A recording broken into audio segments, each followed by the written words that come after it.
gonna love it. And they're gonna be like, wow, I'm glad we listened to Anime Summit because they know what's up. You know what I mean? And so that being said, shut up. That's all my argument. That's all I got.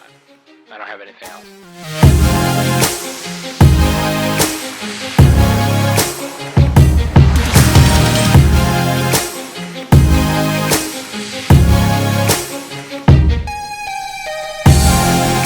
Hey everybody, welcome back to the Anime Summit Podcast. It's your favorite host of the most, Sam the Bomb. And of course with me every week is Danacles. Hello. And Nickcephala. You shall be my speed. That was a weird one. I don't know if I like it. That's what he says every episode. I know. Not every episode. He doesn't say it every episode. Fine, sometimes twice. If you didn't realize, I gave Nick and Danny Greek-ish names, Macedonian names, because today we're talking about one of the coolest anime ever, Reign the Conqueror. Danny and Nick don't agree. I don't give a fuck what they think. How about that? Fuck you guys. All right? You guys just watched the wrong show. That's what you did. You probably just watched it wrong, is what happened. Because this show is dope, okay? So we're going to review it. Continuing on our little Peter Chung train. Everybody Peter Chung tonight. Shut up. We're watching Rugrats next, okay? What? Yeah, fine. Okay. Rugrats, okay. Nickelodeon. Nickelodeon wants to watch a Nickelodeon show. That makes a lot of sense. Did you do a whole solo cast series of Nick just reviewing old Nickelodeon shows? Hell yeah. And the opening theme is just the Nick, the TV, jingle. Nick. Anyways. Nickelodeon. Yeah, dude. So, last time we watched Aeon Flux, which was an American animated show. This one's actually a Japanese animated show, but both are based on original character art and designs of Peter Chung. So, Peter Chung is awesome. He's a cool artist. He's a great artist. He hasn't done much in TV or in animation in a while, but he continues to teach master classes at online and in colleges and stuff. So he's awesome. So anyways, let's just jump right in, okay? Links.animesummit.net. Okay, that's where you can go and follow and listen and subscribe to the YouTube. Shout out to our YouTube because we have somehow reached 1,800 subscribers, which is crazy because for the last 4 weeks, I didn't upload anything. And this past weekend, I finally got caught up and dropped 4 or 5 episodes at once, including the latest one. So, again, I apologize for being so behind on that and got it all figured out. So it's all there right now. We'll stay on track. So check that out, okay? Also, check this out. And also, I want to mention, too, my favorite link on links.animesummit.net is the Discord link. Join the Discord because we do a bunch of fun stuff in there. Manga Club, partying, yelling at each other. Nick now posts a weekly emoji, guess the anime emoji game, which is super fucking anime fun. Emoji quiz. I'm going to copy anime music quiz. But it's more fun because we don't have to worry about one person knowing random things like insert songs, Kai. Yeah. And so I'm going to do an insert emoji. Insert emoji. But then also patreon.com/Anime Summit. Become a patron today. You get exclusive things. You get episodes of Anime Summit and Anime Plummet early. Anime Summit sometimes, but most of the time you'll get Plummet early, which is really cool. Some patron exclusive podcasts like Solocast, things like that. Really fun. Okay. And question of the week, knock. All right, this is more of a I don't even know what this is. This is a beef, not a question. Did you grab my ass? Suck it, snowman. That's from King. We've really given up, haven't we? To be fair, if you haven't seen that Saturday Night Live movie, Night at the Roxbury, that's where that's from. People just say that all the time. The did you grab my ass bit is from Did you grab my Night ass? at the Roxbury. So we try to discourage this kind of trolling in our Google forums and stuff like that, but this beef between King and Snowman, which I don't remember where it started, on our question form, our Google form, was kind of funny. So that's the question of the week. No, we did not. I'm sure if you were around and I asked if it was okay between you and your wife if I did, I would probably grab it, yes, but no. That was probably Danny. Moving on. Waifu and Husbando. Wow. Waifu and Husbando, Danny, what do you got? Okay. Waifu is Cassandra, and then Husbando is Alexander the Great. Okay, and here's why, okay? More like There's not a Alexander lot the of- Pretty Good. There's not... the pretty good. The reason why is because there's not a lot of women characters in the show. And There's the fighter chick, right? Cassandra, yeah. So like Oh, that's you her. see her the most, and that's why I picked her. Alexander's mom, Olympias, you see her like for a little bit in the beginning the most. She's evil. But yeah, she's You can kinda tell like- because of all the snakes.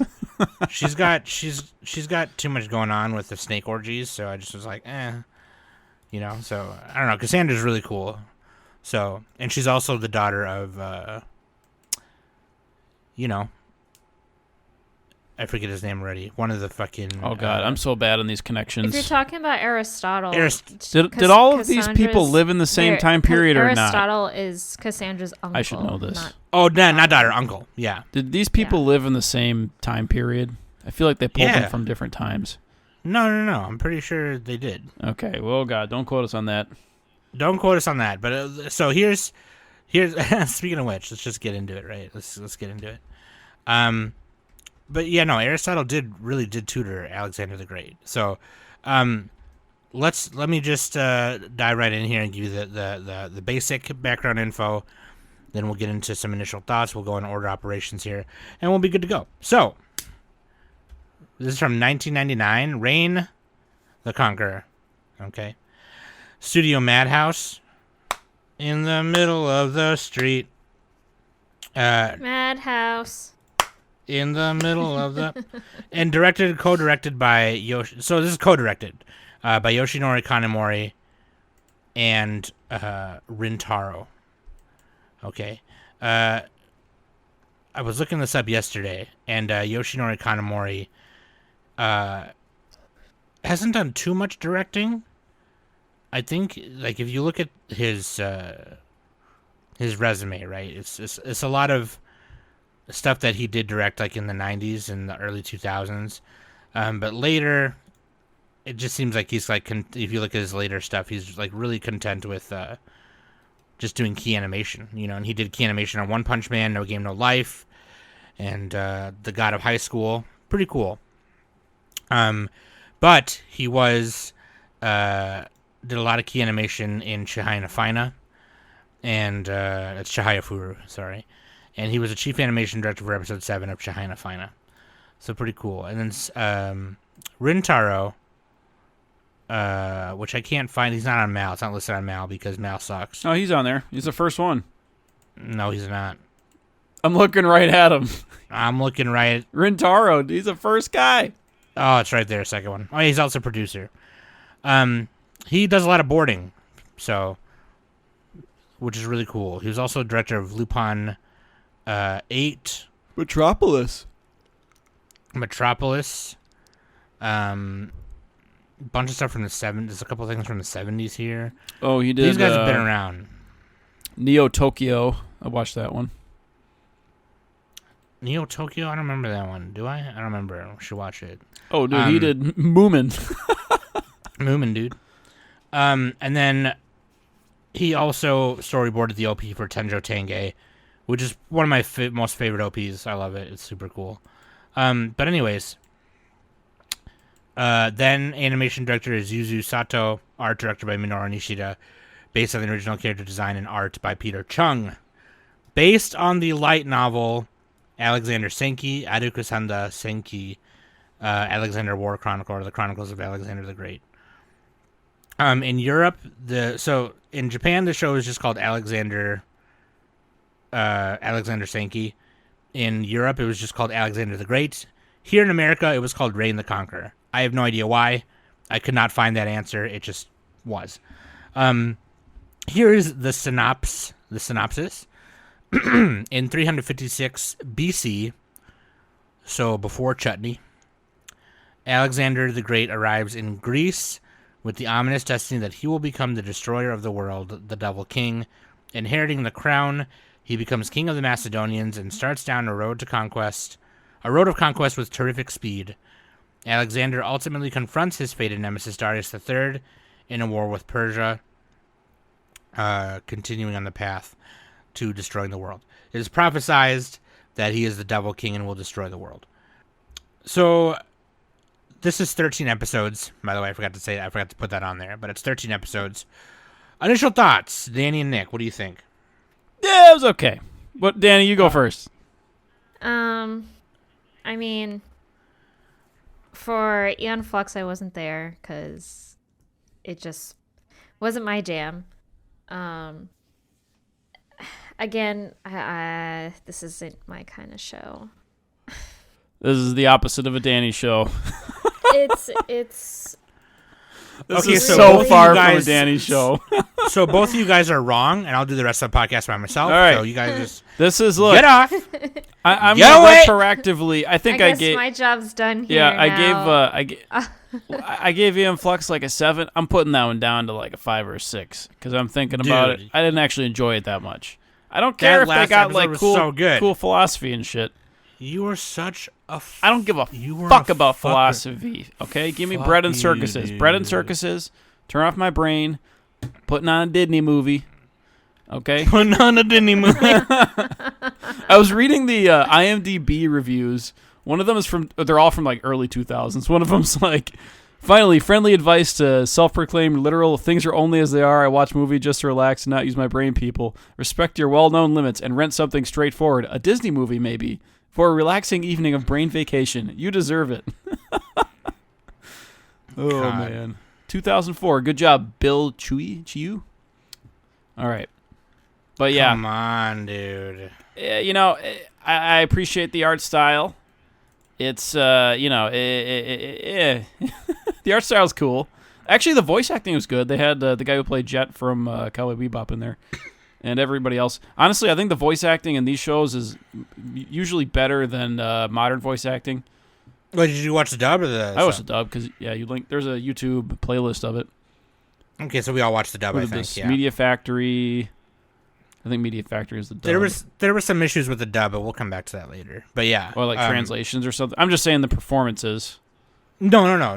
The performances were great. I agree with you. Yeah, the dub was decent. The style was kind of cool.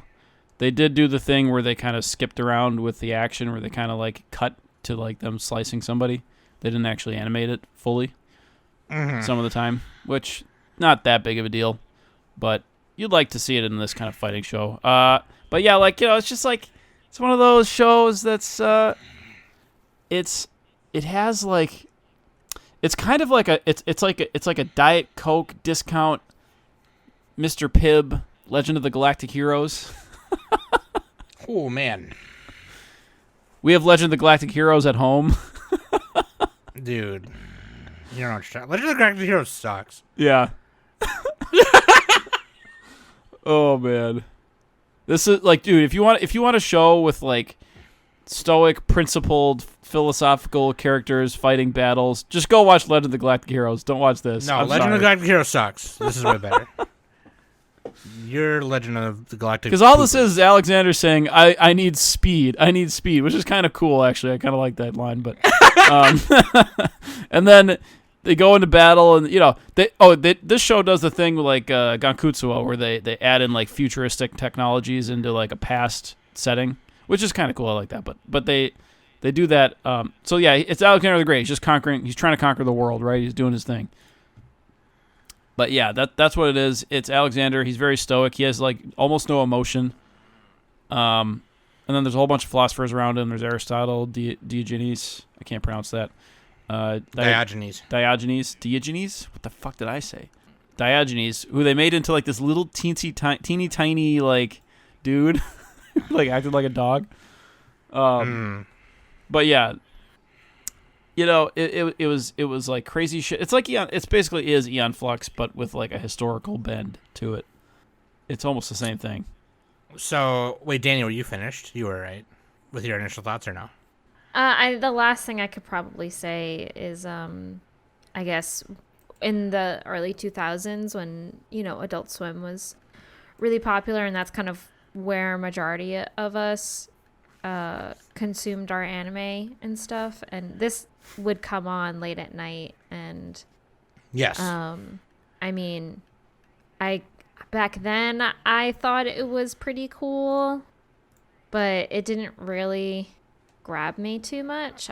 I did think it was a little strange, maybe a little too strange for me to watch.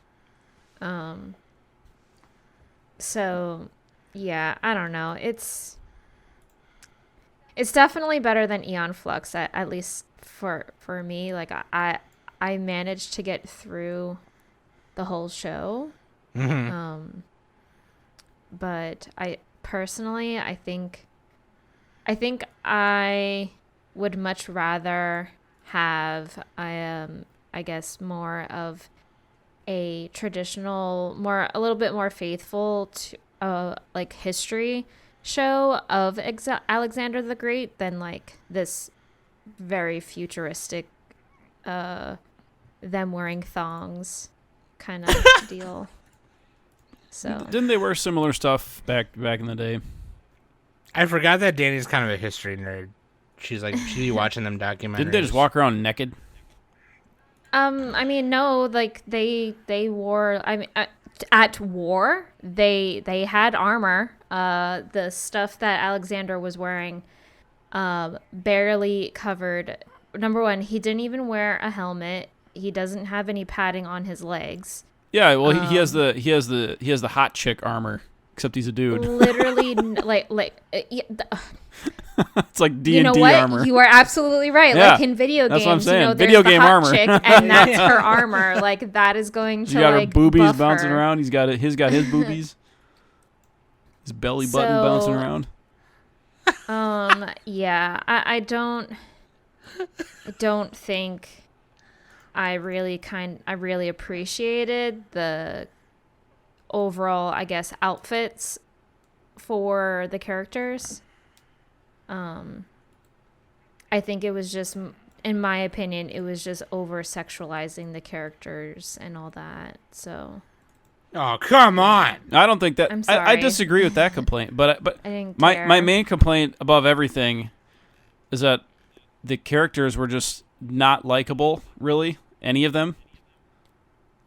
Yeah. And it felt too like up in the air, like too up its own ass, a little bit. But I don't know. Okay, here's Sam. Here's the show sucked. So before we get into the further discussion about, I mean, at least Aeon Flux had like two main characters, and you got to know them. This one is like ensemble, and they all suck. So okay, so here's my initial thoughts before we get into like the production info and stuff like that. Here's mine, and then we can get into deeper thoughts of this when we get into the story and spoilers and stuff. But let me break it down for you really quick. So both of you are wrong. You don't know shit about fuck. And second of all, fuck you, you're cool. Fuck you, I'm out of here. That's what I'm doing. It's trying to do rule of cool, but none of the characters are really that cool. Because it was cool, dude. Okay, like they look kind of cool. So I will say this. And this is something I should have prefaced before we really started, before I asked you guys to give your initial thoughts, is this is based on a light novel by a Japanese guy, Hiroshi Aramata. Okay, so like it recounts in a heavily fictionalized version recount of Alexander the Great's life. That being said, if you read what we do know about Alexander the Great and Aristotle and all of them, King Philip and They were around Ptolemy at and, similar times. I and looked it Ptolemy up. and all that.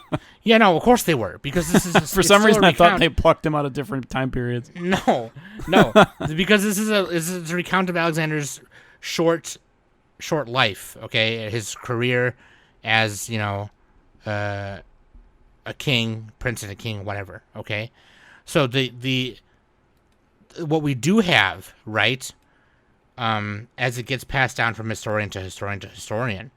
Okay, Ptolemy being, and this is the only piece of real history I'm going to give you, and then I'm going back to Reign of the Conqueror. Okay, Ptolemy, who was Alexander the Great's successor after he died, was a big historian. He wanted to preserve as much as he could from what he experienced and what he knew of Alexander, and pass it down, make sure it was passed down. From what I understand, he didn't do that great of a job of passing everything down. Okay, so that being said, we have these fictionalized accounts of something like this that was so long ago. Okay, again, just to remind you, Wingus and Dingus, this took place in 356 before Chutney, before Chacho. Okay, BC. You know what BC is? Before chimichangas. Okay, you know how long the chimichanga's been around? Up your ass. Okay. That being said, talking about Reign of the Conqueror right now, this is one of the most unique pieces of art. I love it so much. Peter Chung is awesome, okay? Number one. Number two, it is kind of weird, I understand, because it was an international anime. It was based in Japan, but like a lot of Korean animators did a lot of the work. So maybe we're not seeing a lot of the things we like about Japanese style animation come through as much. But like, as a unique work, it was just like, you had American animator Peter Chung, you had Kanemori co-directed, you had Yoshinori Kaneda, one of the legends in key animation, doing a lot of cuts and boarding as well. And like, I just like, and then you had a lot of amazing Korean producers and animators as well. And I just like, I don't know, man. To me, it's just such a unique. Like I first experienced this on Adult Swim too, right? And if you listen to our Aeon Flux episode, that was one of the things I said. It was like I vaguely remember watching this on MTV as a kid at Mario's house, but I don't remember that much of it. So when Adult Swim Cartoon Network approached Peter Chung in 2004. And they were like, we're going to put this on, dude, this is cool. We're going to market it as Aeon Flux, from the creator of Aeon Flux kind of thing. That's how we'll bring this over to America, and people will like it. This is my experience, like, first truly experiencing Peter Chung's, like, style and uniqueness, right? So, for me, it was really cool, okay? When I rewatched it as an adult later, I still thought it was fucking cool. Now, story-wise and, like, maybe character-wise, because it's nostalgic for you. Nah, I don't think it's purely nostalgia, because even watching it just now, I was like, nah, this is still cool. Because secretly, Sam, you're a sorry, Gen but Xer. not for me, Sam's a secret Gen X. I'm not really that This mad is about a Gen it. X show, I swear. I'm not really that mad about it. I'm not that mad at you This guys. feels like an early 90s anime, even though it was late 90s. like in all seriousness, well, I mean, it came out in 99. I know, but So, it feels like early 90s. The early 90s. That was decades earlier. I'm joking. I'm not that actually mad at that. I'm mad about it, but like, you guys also suck a little bit. Like, it's just like, it's such a unique piece of art to me. I don't know. I think. No, I get it. I think it's very understandable though that not a lot of people would enjoy it. And I'm too much of a millennial, you know. I will say this too. There is a movie version that shortens everything and recuts it. And it's 90 minutes. But it only covers the first 10 episodes in a very like. I was reading some complaints about the last 3 episodes, kind of jumbling shit up and like fucking it up, because weren't the first 10 episodes were like, that was the main arc, wasn't it? Yeah, the 10th episode is when he defeats King Dar. Sorry, I'm gonna beep that. The first 10 episodes is like the main. It's history. It's not even a spoiler. Well, I don't want to spoil the show, but like the the first show 10 is a episodes historical show, even though it's takes great liberties. I mean, they do say it right at the beginning that he's going to destroy the world or whatever, right? But like, yeah, the No, first just 10 fucking look it up episodes- on Wikipedia. Like, it happened already. No, I know. Okay, shut up, Dick. We're not talking about history. We're talking about the show. Like, the first 10 episodes is like his conquest of like all the countries and shit. So yeah, and then it basically leaves out the destruction of the world part, which is the last 3 episodes, which is the movie. And like, yeah, we could have just watched that, I guess, but I didn't want to. I wanted you guys to experience the full story with me, how I remembered liking it. And so like, and also because another reason too is also because like I don't see a lot of podcasts talking about Aeon Flux and Reign the Conqueror, and I want us to be like one of the first podcasts that tells people how unique it is. I'm gonna be honest with you, I knew you guys weren't gonna like it. So like, but the point is now that you've experienced it, and that's like what's important, because I feel like a lot of people, after they're gonna listen to this podcast, they're gonna be like, okay, well, Nick and Danny says it sucks, so I'm not gonna watch it, right? But 2 out of 10 of our listeners are 2 out of 10 are gonna be like, man, Sam is really fucking cool. She watches the same kind of porn as I do. I'm gonna watch this, and they're gonna love it. And they're gonna be like, wow, I'm glad we listened to Anime Summit because they know what's up. You know what I mean? And so that being said, shut up. That's all my argument. That's all I got. I don't have anything else. I don't have anything. I'm not gonna fucking rag on you guys for not liking it. Like, yeah, like of course not. It's a But, like, historical oddity. It's yeah. It's kind of neat, but I mean, you never hear people talk about this show. You barely hear people talk about Aeon Flux, to be honest. That one was actually more interesting because it was like really out there. But Okay, that one I will give you that. Aeon Flux is way more interesting. But it was probably about the same level of enjoyment. Like, I don't enjoy this style of storytelling where it's just all like eye catches, and it's just like overwhelming amount of concepts, but the presentation is just like, it doesn't really help that, and there's too many characters, and they don't linger on what they're talking about enough, you know. Okay. Like, so this now show we're should have getting- been twice as long. Now we're getting into production. You're saying it should have been longer. Yeah, because like I didn't care enough about the characters, you know. We need to get. What I'm saying is we need Junichi Sato to remake this. Oh God. Jimmy. That's the. I want to see him go to the mall. Okay. I want to see him go to the mall. You want Bill and Ted to come in and be like, "Hey man, let's go to the mall. So crates." Exactly. Socrates. Yeah, so great. What's up, man? No, I get it.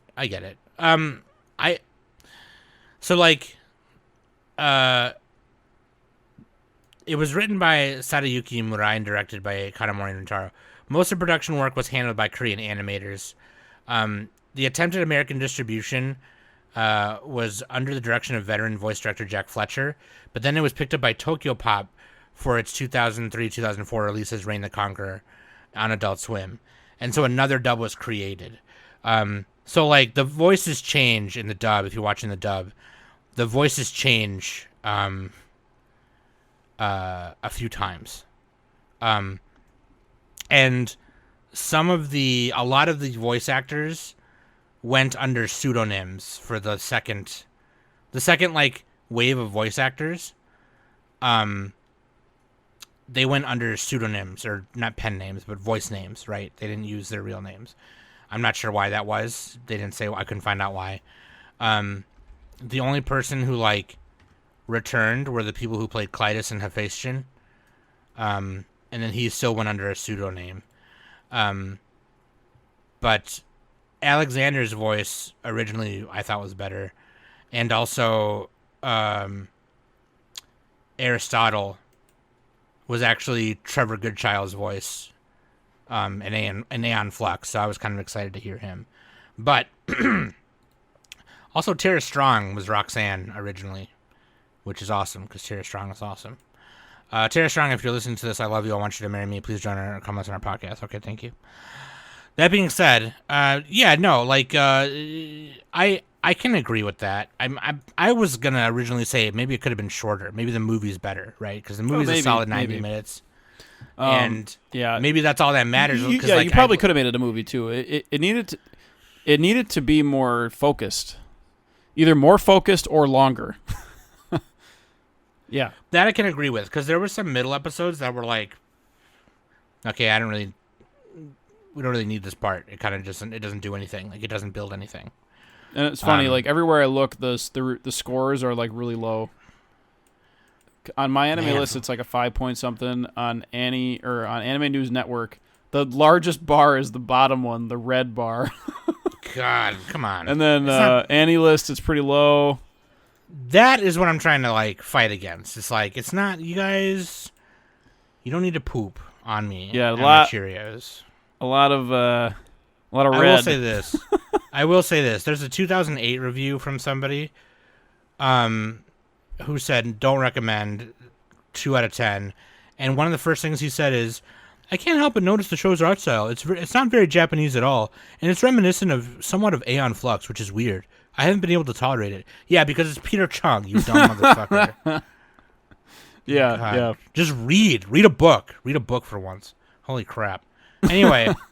Well, it's one of those things, like, I kind of like certain aspects of it. I like the ASMR style talking. They're all kind of like whispering whenever they say anything. I don't know. I did enjoy the character designs, actually. It was fucking wacky. But Danny, yeah, oh, go ahead. I was just going to say, Dan's been quiet during the production talks. I wanted to see if there was any other aspects other than, like, the story or the whatever that she liked. I mean, it's fine.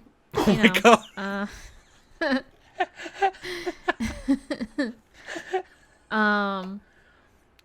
I mean, with all respect for Peter Chung, I know how, unique his design is, or at least his character designs are and stuff. I mean, I do remember watching one of his shorts from, like, the Animatrix. Yeah. So, like, he is definitely a pretty big deal. I don't know. For me, like, I was just, like, not having fun watching it. I'm sorry that I'm being a Debbie Downer with this, but... Like, no. I think it's better that we disagree than agree, to be honest with you. So, like, keep going. Yeah, I mean, I will say that, like, the animation and how all the characters looked are definitely a lot cleaner in this versus Aeon Flux. I feel like Aeon Flux looked a little janky and very, like what Nick said in the review, it looked like Rugrats. Oh yeah, they both shows look like Rugrats. Well, I feel like Reign the Conqueror is more anime-like versus Danny's talking about the animation. Yeah, a little bit. Yeah. Yeah, I feel Diagonus. He looked like a Rugrats character. Diogenes, Nick. Dialysis. Dialysis.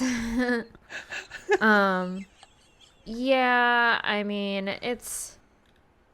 I definitely managed to get through this versus I did with Eon. Like, I could not get through Eon at all. Like, it was just very cringe for me to watch. I really thought it was bad. Super cringe, bro. It was just not pleasant to watch. It was too abstract, and it was all episodic too. So yeah, I think this was easier to watch than Aeon Flux. At least I would say that. At least you kind of like know what's going on. Yeah, it's a Because, simple like, story, kind if of. you know, yeah, and like and of course, if you are familiar with Alexander the Great, like you can kind of follow it really.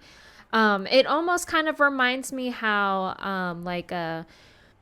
um Romeo plus Juliet, that movie with Leonardo DiCaprio, where it kind of like modernized Oh, I love that. Romeo and Juliet, you know. Yeah. So this is kind of like that same thing where like instead of Alexander being in, ancient Greece, it's more of a futuristic aspect of Greece. So, Yeah, it's like a yeah, cyberpunk Greece. yeah, Kind of. yeah. I mean, especially like when they go to war and like Alexander's army kind of like connects together like a centipede in a way, which was weird, but it was interesting all at the same time. So, and they were doing like their blockade as they were walking and like fighting the enemy and stuff. So, yeah, I mean, it's easy to follow, like especially if you know history and everything like that. So, it wasn't too complicated. But I'm like, what's his name? Who's the old comedian with like, can't remember his name. Anyway, don't mind me. Move on. I think I know who you mean, but I can't think of it either. From Curb Your I can't Enthusiasm, think of his that name. gif that Nick always I kind of posts want to where do he's this like, thing. Okay, Sam. Yeah. Run through George Carlin? No, maybe not. All right, No, never no, mind. no. Sam, No. remind us again what in like 30 seconds what happened in each episode. Because Reign the Conqueror?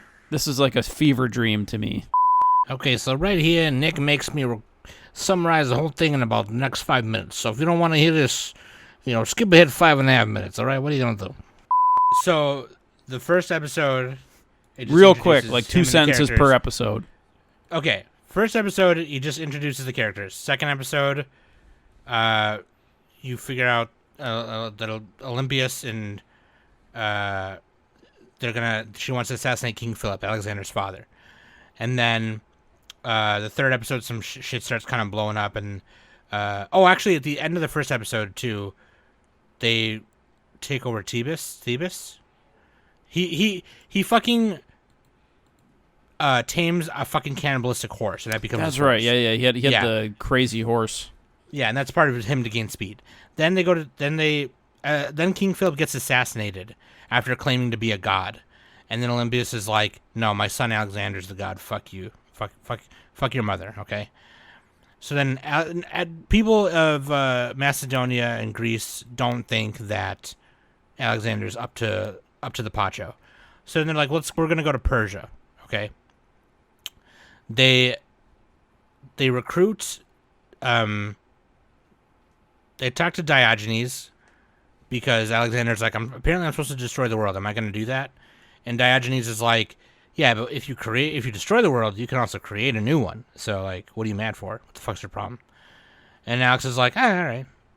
And then so they recruit Dr. Philippus after doing Gordian's knot. And then, which was like this impossible knot, and then you become the king of Asia or whatever. And then they go to Persia. They get in a fight with Persia, but then the Pythagoras cult interrupts it. The Pythagorean cult, or the cult of Pythagoras, are trying to stop Alexander because he's going to destroy the world, and that's why they're trying to kill him. Then he meets Dinocrates. And so that Dinocrates. cult like hypnotizes people. Yes. And they send him to attack him. Oh, With and math. one thing we got to mention is like whenever they go to battle, all the characters turn into monsters, pretty much.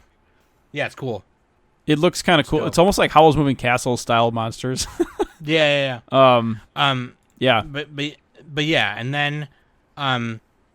then eventually, once more of the Devil King prophecy starts unraveling, and you kind of figure out the truth of why things are going to go down the way they're going to go down. Then he beats Darius, takes over Persia. He marries the lady from Persia, Roxanne. Roxanne. Yeah, that song, dude. And then he keeps going into India, and they basically say, if you go into India, the world is going to get destroyed. Please don't do this. Don't do it. And so even his right hand, his commanders in his army, his friends, Hephaestion, Philotas, and Ptolemy, and Clytus, and Cassandra are like, what are we fucking doing, dude? And then Aristotle's teacher, Plato, comes up as the form of an idea and says, nah, here's what's going on. Earth, air, fire, water, the Fire Nation attacks, we're all going to die. And then it turns out that King Porus of India is a reflection of Alexander himself, and he defeats himself, and the world getting destroyed just meant like, in a way, the rising sun kind of gloriously resetting what it looks like. And it points Alexander in the direction back to Macedonia. So that's where he goes next. He goes back home, and then they're going to build a new kingdom and all that stuff. And then it turns out that Ptolemy also had a prophecy of that he was going to be the next king. And this little kid is doing like these math things on the ground with chalk in the last episode, and Alexander's like, I'm seeing the world being created anew right in front of me. And then he leaves, and then the little kid leaves. And Oh, it the turns kid out that was... kid is... Yeah, he's a famous... turns out the kid is Euclid. Yeah, Euclid. A lot of the famous math concepts that we use now in everyday life. Yeah, we learned about him in school. I forgot what it was, but we learned about came him. from Euclid, yeah. So anyways, that's the story real quick. Before we jump into, like, what we liked about it or whatever, I just wanted to say a few more things about production real quick, which is... soundtrack is whatever. I mean, it's kind of, there's not really any. Yeah, OP it's or honestly ED. not that good. Yeah, there's a couple songs in there where I'm kind of like, okay, this is Bob, I like this, but it's whatever. I've already said how much I like its uniqueness and the way it presents itself. It's just one thing I wanted to point out really quick though was Yoshinari Kaneda, which I mentioned earlier. If you just YouTube Kaneda style animation, you'll get a shit ton of videos of just awesome compilations of like. Not only cuts that he's done, but just like other cuts by other famous animators that use this style, and you'll recognize a bunch of things right away because it's almost become parts of what he's done has become standard in some awesome things and what have you. But famously, speaking of spoilers in the story or whatever, there's kind of like this part where it shows the beginning of the destruction of the world, where like this red liquid is kind of going through ins and outs of the earth and destroying things and breaking things apart as Alexander's rushing and throwing his spear at Darius. And that's kind of the style animation. And he actually worked on many cuts in that part. So it was really fucking cool. I loved that a lot. One thing I wanted to say to respond to Danny's thing, making her comparisons to Aeon Flux, which one thing I want to say is we keep making comparisons to Aeon Flux because it was the other thing Peter Chung did. But the thing about that is Peter Chung boarded, wrote, and directed and was the original creator of that. And with a bunch of other, there's not that many people that worked on it, I guess, but like a bunch of other American animators. There were also some Japanese people who worked on Aeon Flux, Osamu Tsurayama being one of them, who we mentioned in that. He also Itsuki Imazaki also worked on some of it, and then it's also some Korean animators and Singaporean animators as well. But Osamu Tsurayama boarded episode 10 and helped work and did the animation on some of episode 10 as well. And you'll notice that episode of Aeon Flux, and when I say episode 10, I mean out of the overall numbers, not just the third season. So that might come off as confusing. It'd be like episode 7 of the third season or whatever. But that particular episode of Aeon Flux looks like anime.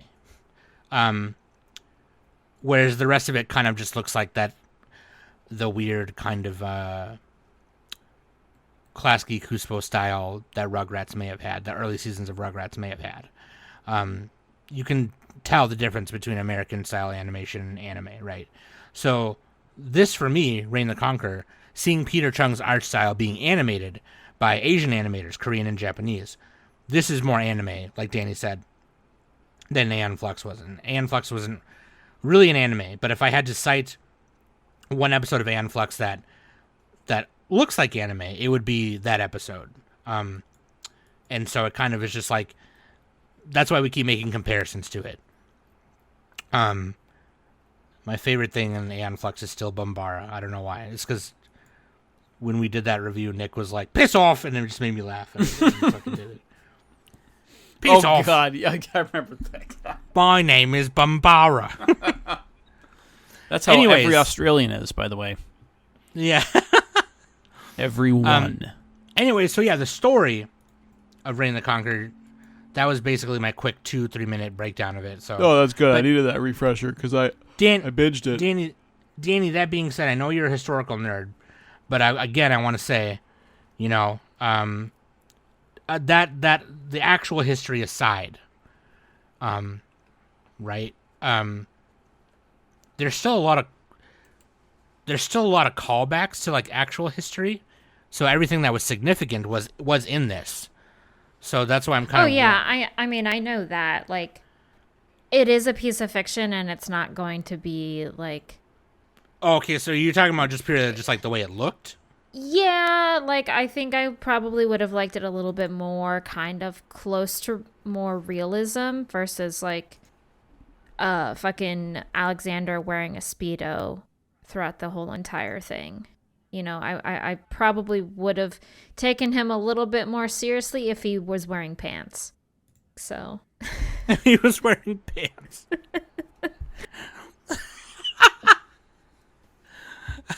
Gotta hang dong. Danny's like at Sir war Dominance. with the fucking. It's like, dude, like I can't. I want to fight you right now, but I can't because you're not wearing any pants. It's like, I'm sorry. Like, could you put some pants on so we can, fight? So Nick, what about you? What about the story? Did you like the story too, or did you think it was? Yeah, I mean, I know you was said fine. that the characters weren't built enough. It just felt very rushed to me. It felt very rushed. They're going battle to battle.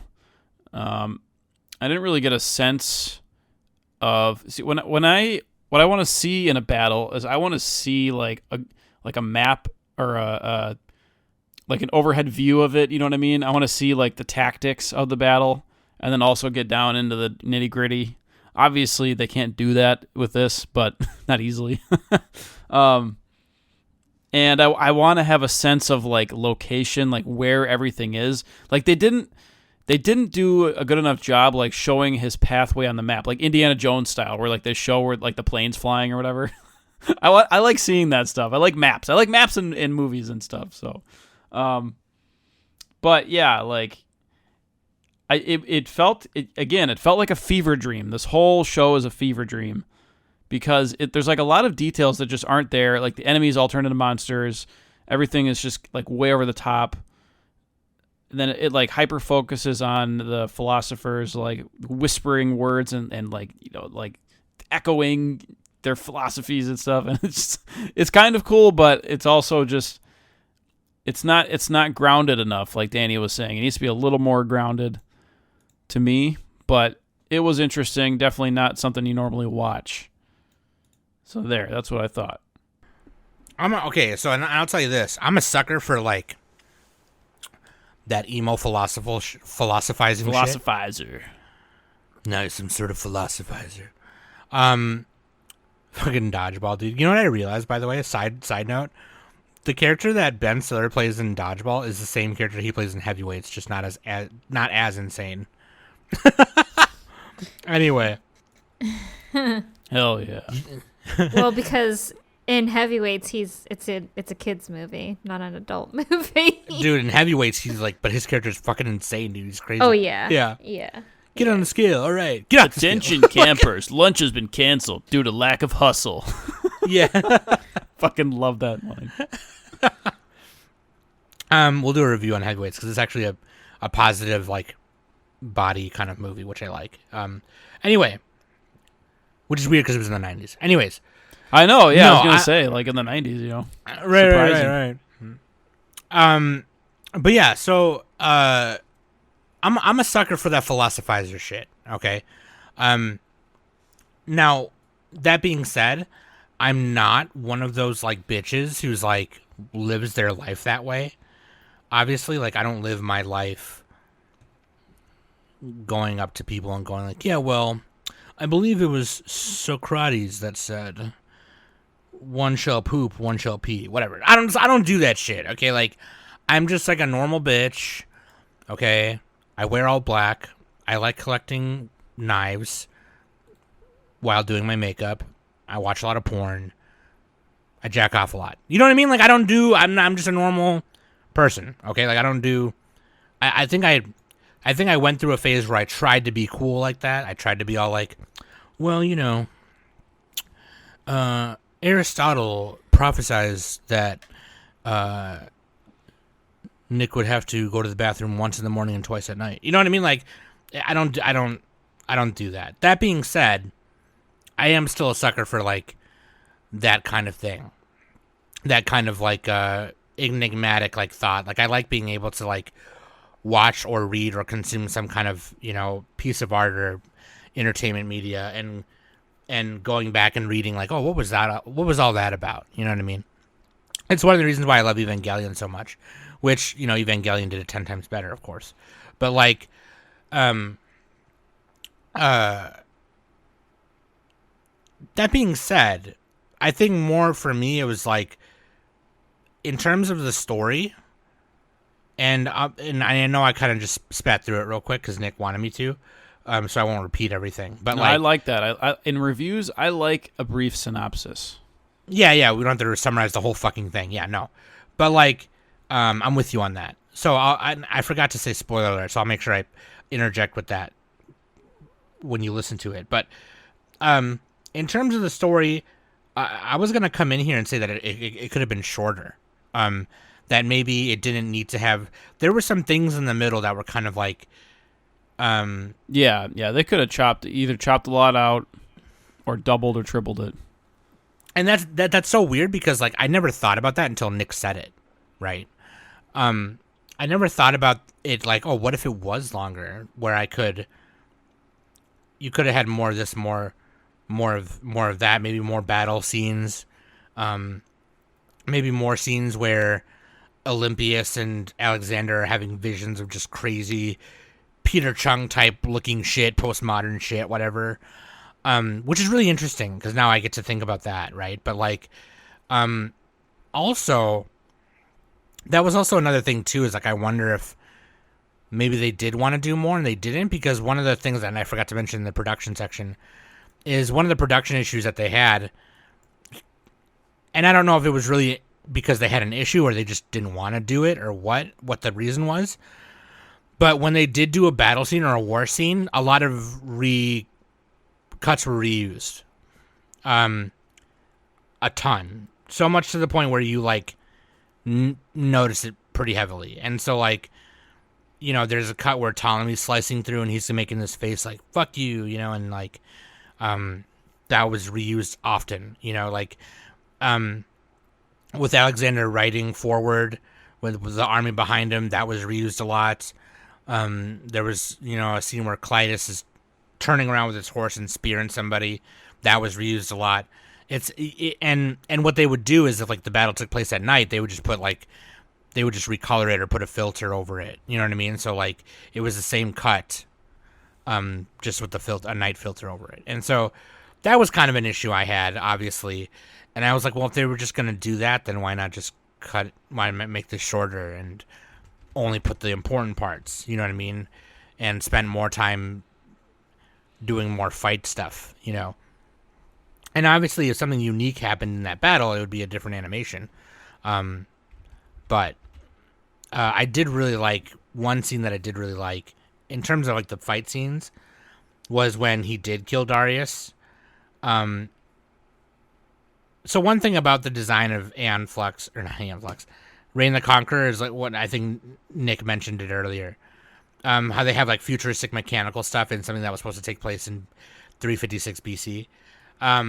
was kind of cool is that like Darius rode on this like big like fucking moving fortress tank thing, and Alexander threw his spear at him so hard that like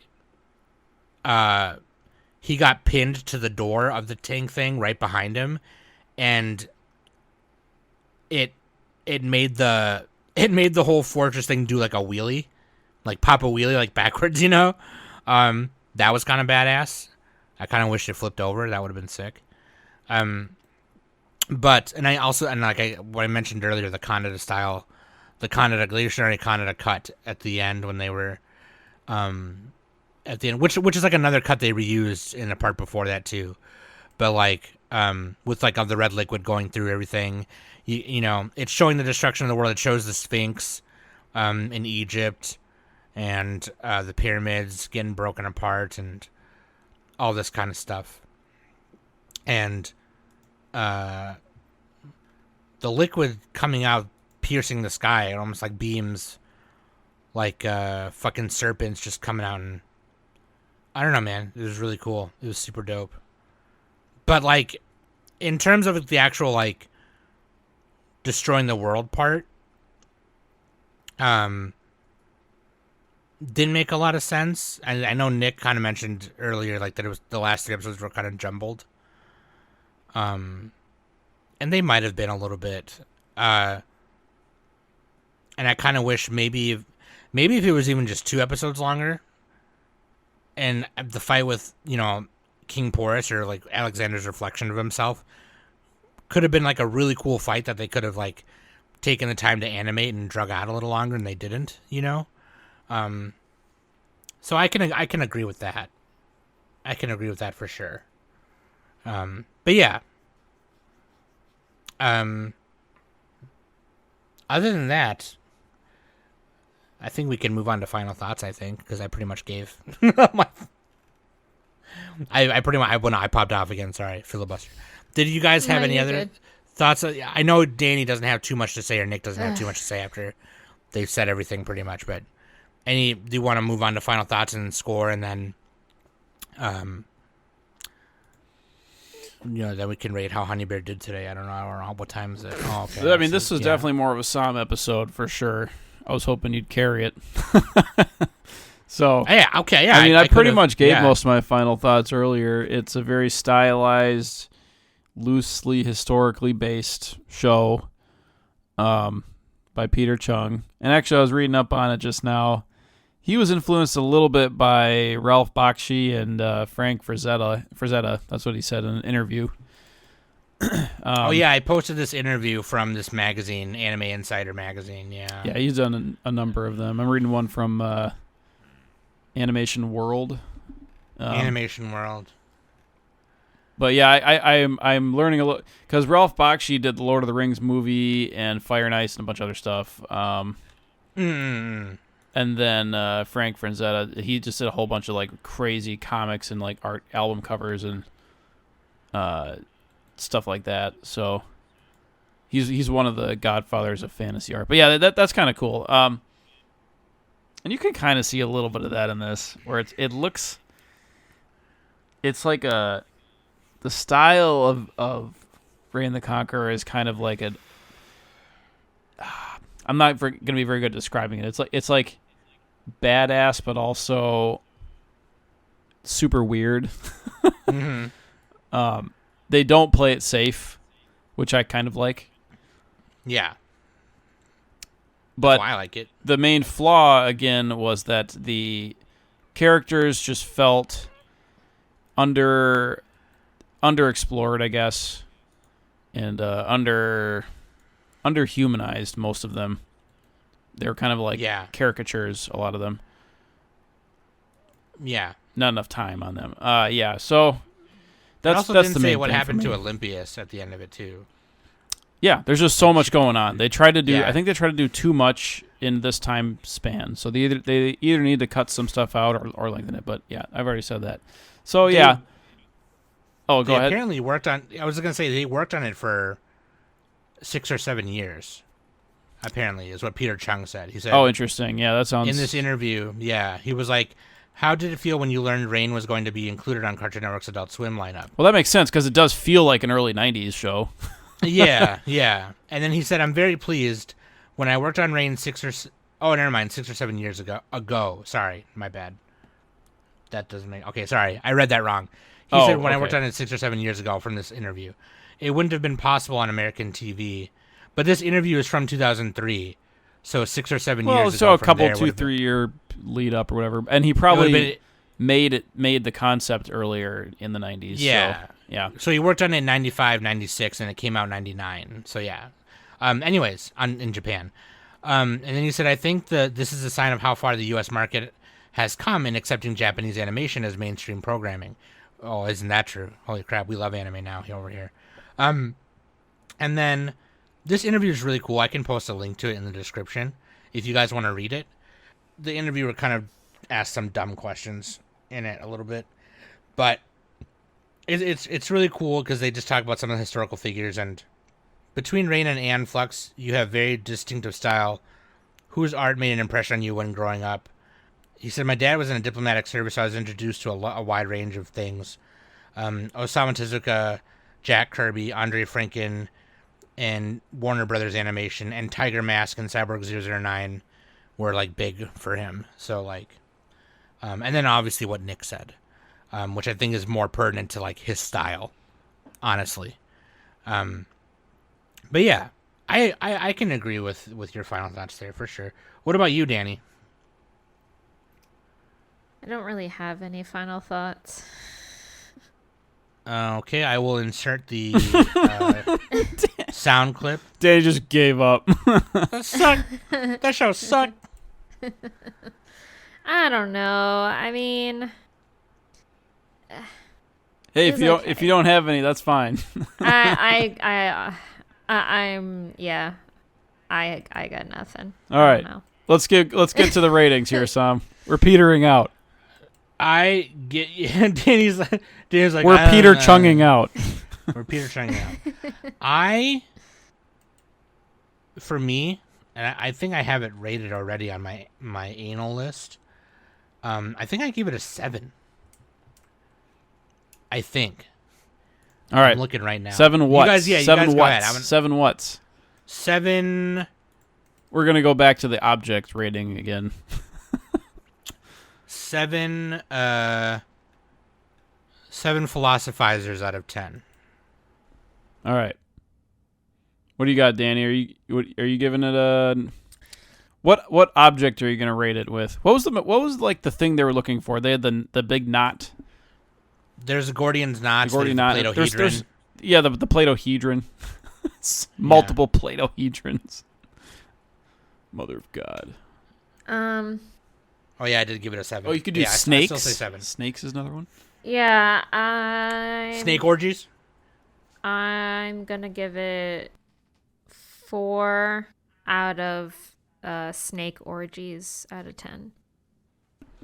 And I'm waffling on that. I'm in between a 4 and a 5. I'm gonna give it 4.5 jock straps out of 10. Yeah. Because they wore thong jock straps. Yeah, that's all they had. Yeah.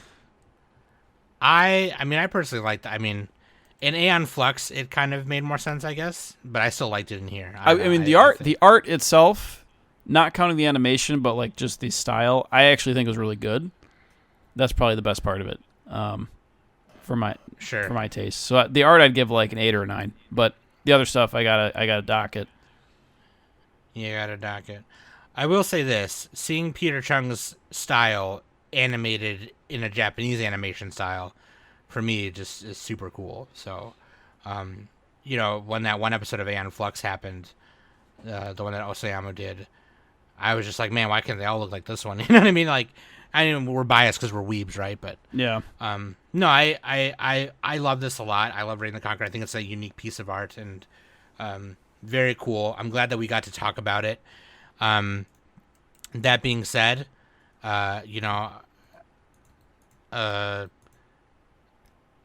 we can move past it and get on to reviewing some other things that hopefully you enjoy. I strive to one day find the one thing that you guys, both of you, just are like God, Sam, this was bad. Like, you know what I mean? Like, What do you mean, like really? But- Like, you want to find something that like, you like that's actually like really fucking bad?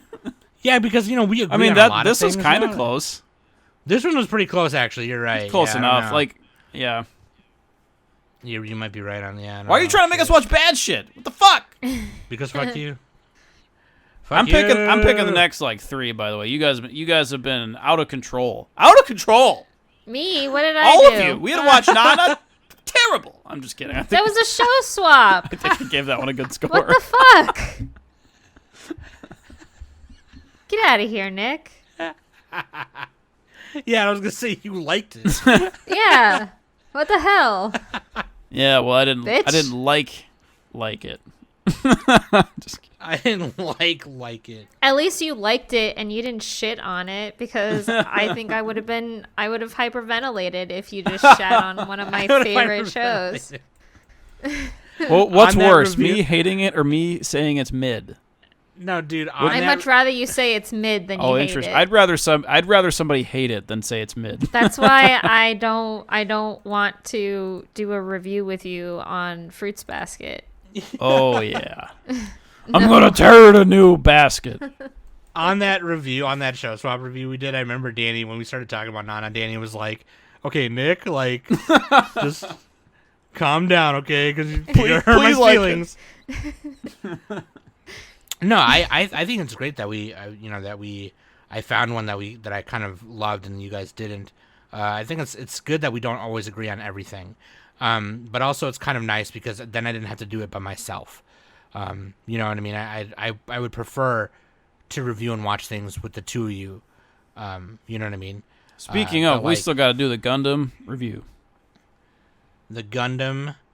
And Oh I yeah, gotta watch for Birdman. my mini spring review. Yeah. Honestly, for So- me, I might not have time this week, but I might not. No, I probably won't. Just let me know because I'm just. It's gonna watch be like Demon 2 Slayer weeks and for me. I just gotta finish Demon Slayer and then we can do. So it. we'll You get know to what I mean? those shows in like 2 weeks, Yeah, my little spring mini review is still coming out. It just might be a little maybe bit. 3 weeks. because we got summer coming up too. We got to do first impressions on that. But that being said, thank you guys for listening every week. I if you haven't seen Reign of the Conqueror, definitely give it a shot. Maybe even just the first 3 eps, and just to get a taste of like why I like it so much. But It's not streaming anywhere, so you gotta sail the high seas. No, it's on YouTube. Yeah, it's on. Yeah, Well- I watched. As that. of the recording, it's on YouTube. It could change later. So We won't. I don't want to say. I want to give the person credit, but I don't want to say the channel name because I don't want them to. I don't want YouTube Just to go don't- after them. just don't Oh say yeah, our it. giant podcast is gonna get them taken down. Well, you never know. There's Yeah. fucking. We might. 1 out of the 1,000 listeners we have might be a snitch. Wow. I mean, I You might- just typed in Reign the Conqueror on YouTube and it's the first thing. So there you go. That's true. There's also someone who uploaded all 13 episodes in one long video.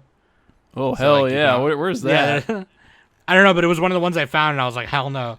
But then I found that one. But anyways, I like. Yeah, remember actually- when they had the clips of like 5 minutes and you had to go to the next part of the episode? oh god, yeah, dude, yeah, that's something we forgot to mention in the production section was, I don't know who has the rights to it now. It's not on Blu-ray or anything. It's just on DVD, and those DVDs are kind of hard to find. So Yeah, it might even be so- in limbo, which is why it's on YouTube. Yeah, so that being said, if you get a chance to watch it, or at least watch the first couple episodes, even the first episode's pretty cool.